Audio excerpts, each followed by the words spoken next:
Hey, welcome back to Fridays. With Josh and Eliza. We're so excited to be Hello. back answering your questions about the accent learning process and possibly questions that you've always wanted to ask but maybe been nervous to. This is the place to do it. We are the folks to ask, and this is a safe space. Any thoughts or comments, pop them in the chat. We're going to be looking at that live chat. But the topic we are going to be starting off with today is the topic of, wait for it, non-standard reductions, reductions in general. What does that mean? And I will begin by just saying that we need to operate from a certain premise, because the word reduction implies that something should be there and that we are somehow shifting it to a smaller, more condensed or lesser version. So what is assumed to be there? In English, it is assumed that every syllable has a vowel, some form of a vowel. Maybe it's a single sound like a monophone. Maybe it's a slide between two different identifiable monophones and making it a diphthong. It's something vowel-esque, and every syllable has one in English. Yes. I'm gonna now hand it over to John. Yeah, I think so. If we're talking about non-standard reductions or non-standard contractions, maybe we should back up a little bit.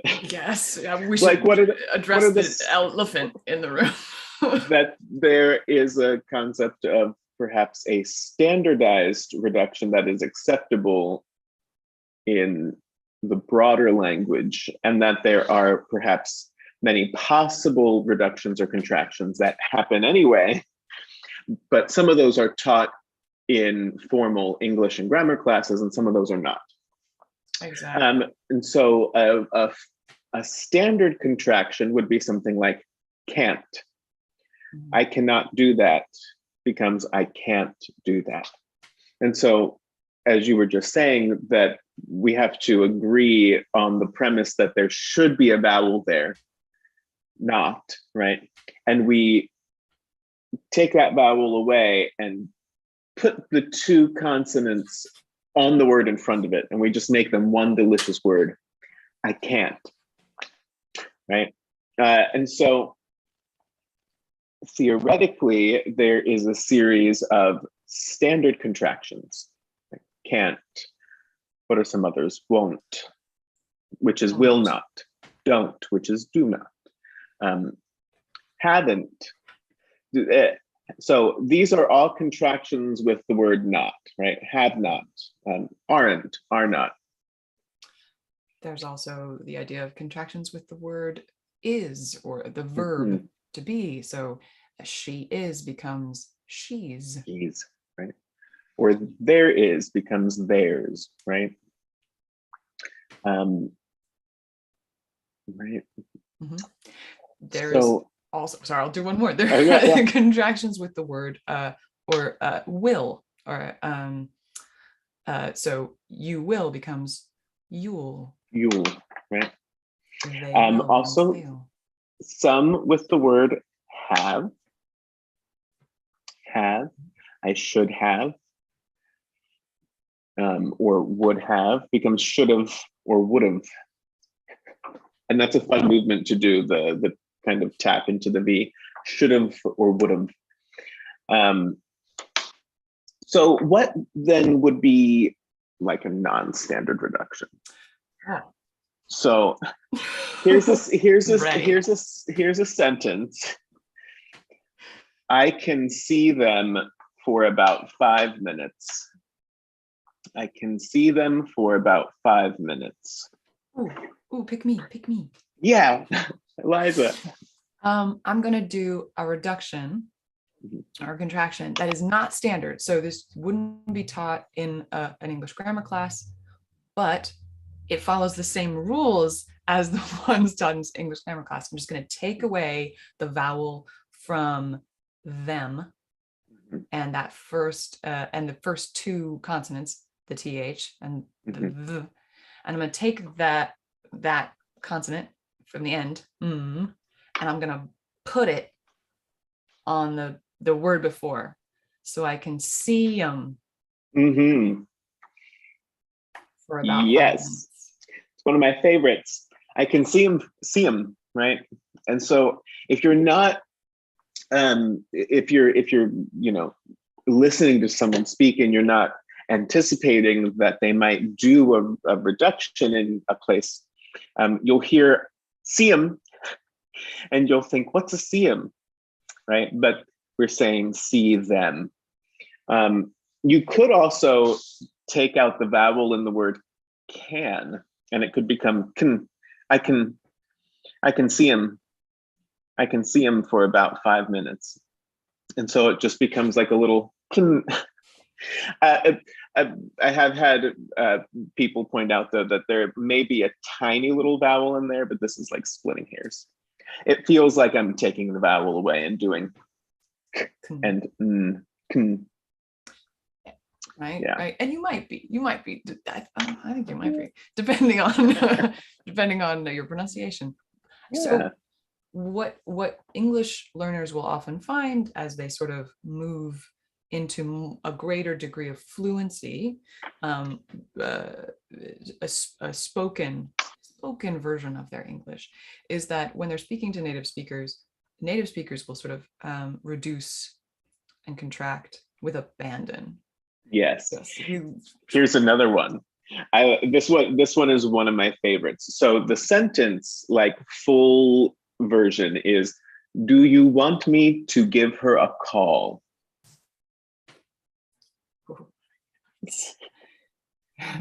Do you want me to give her a call? Eliza, would you like to make a smushier version of this?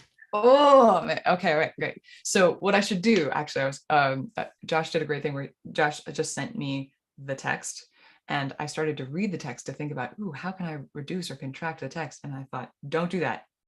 In fact, pull your eyes off the page, Eliza. Instead, you should say it and search within the physical reality of the speech for the places to contract or reduce. So let me say one more time. Do you want me to give her a call? Okay. All right. Feel it.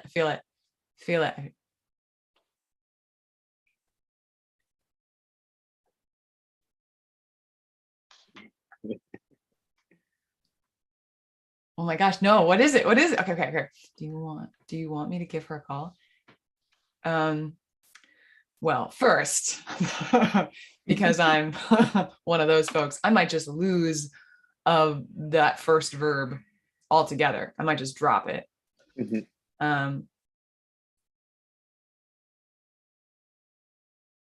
I would definitely reduce the verb, the vowel in the word to ta. Yes. Yeah. Do you want me to give her a call? I think that's what I would say. And I'd say, you want me to give her a call. Yeah, you're also kind of taking the H away a little bit and giving us giver. I am, aren't I? Giver. Yeah. So we could go all the way there. You want me to give her, right? And so instead of saying to, we get ta. And instead of two separate words, give her, we get giver. Because it's easier. It's easier. And that's, I think, another point is what function do these reductions or contractions serve? And it is that often they're more efficient. They take up less time. There's something that's a little simpler in the movement of the articulators. Another thing at the beginning, if you keep the verb do, instead of saying do you want, ja, could become ja, right? Do you want me to give her a call?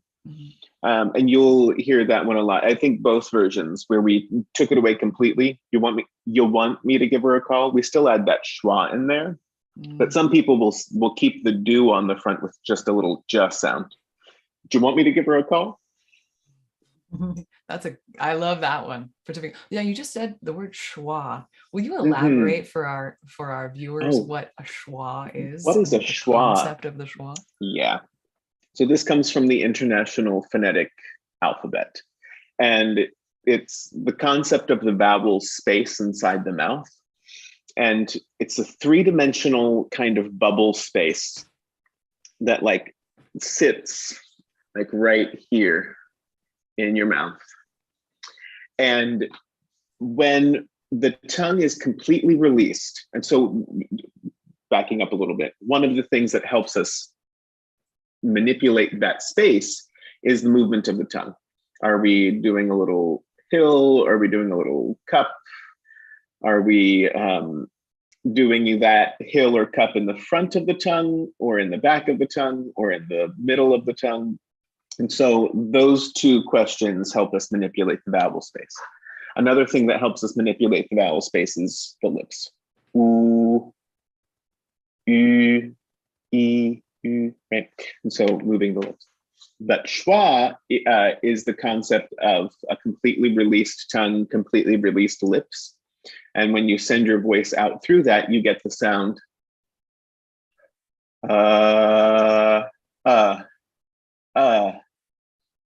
and this is like no movement in the tongue, no movement in the lips, just voice through the open kind of space in the mouth.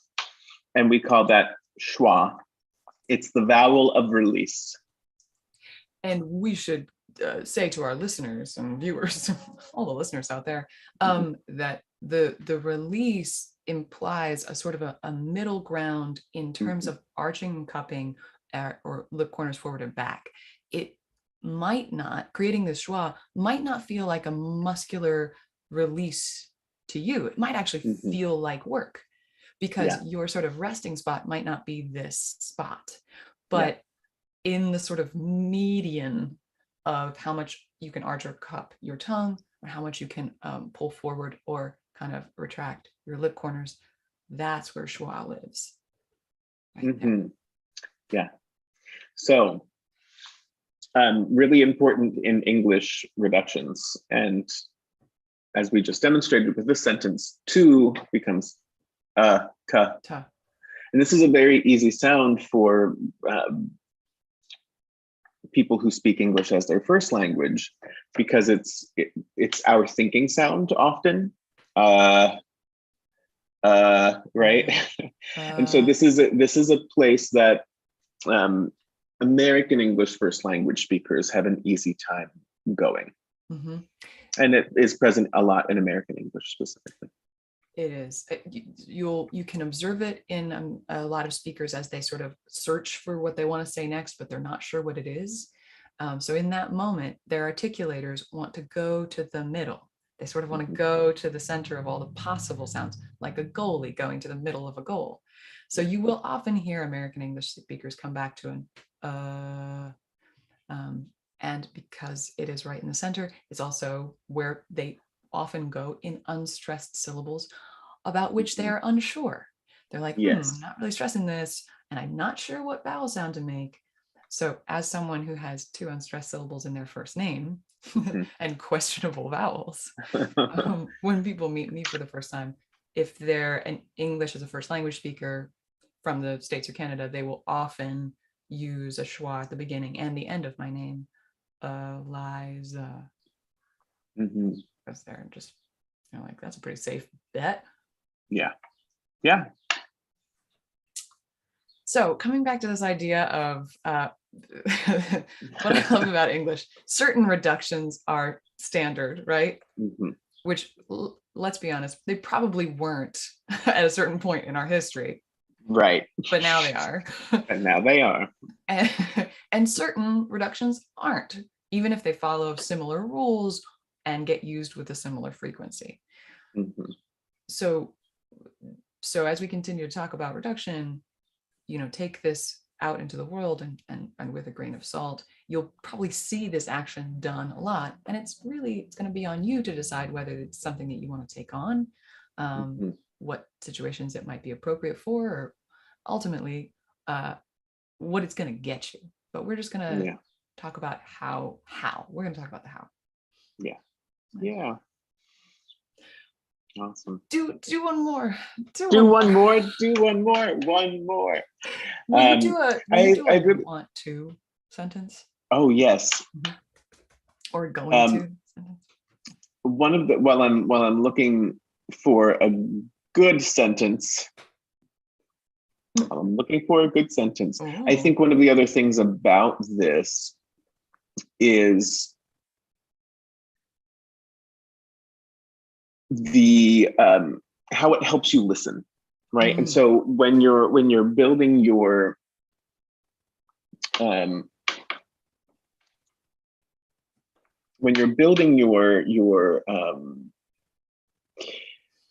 we use the phonemic inventory. Thank you, because we used this term last week, right? So just bringing it back. If you're not anticipating hearing certain things become smushed, or even understanding how they become smushed. I like using the word smushed sometimes to describe these. Then it can be harder actually to understand the language being offered, right? Agreed. So agreed. So we're gonna take you through one more non-standard reduction. And then and as Josh is pulling it together, oh my gosh, it's amazing. And then the challenge we're going to set for you is to this week, you're going to go out into the world and you're going to observe at least 3 reductions, and then you're going to employ at least 1. So see if you can observe and just kind of flag it for yourself, and then try out 1 and see if you can do it from the same way that we said, oh, let's come to the physical of it. Let's not put it on a piece of paper. Let's just obey the laws of economy and simplify the actions. Yeah. All right, I'm ready. So the full sentence is, I want to go to the park. Oh. I want to go to the park. Okay. So I want to, that ends in this t sound, the want, and then the to begins in the same place. So right away, my impulse is to bring those together, want to connect them. And maybe I'll just take it a step further and I'll just take out that t altogether. Completely, yes. And I'm left with want and maybe a reduced vowel. So not an oo, but an a schwa. I wanna. I wanna. I want to go to the park. To the park. There we have our schwa again, right? So lots of schwa in there. I want to go to the park. And if someone's speaking particularly fast, they might use the tapping sound. I want to go to the, right? And so how that second t gets treated, the one that we keep in the second to, might change, right? I want to go to the park. I want to go to the park. Right. Really nice tapping. But lots of schwa. Lots of schwa. I like to think of English. If I look at English and I like take off my glasses and things just kind of get fuzzy, it's just schwa and a lot of sort of like yeah. Mostly schwa, and then just like little peaks and valleys around the schwas. Exactly. Yeah. Exactly. Well, you heard it here, folks.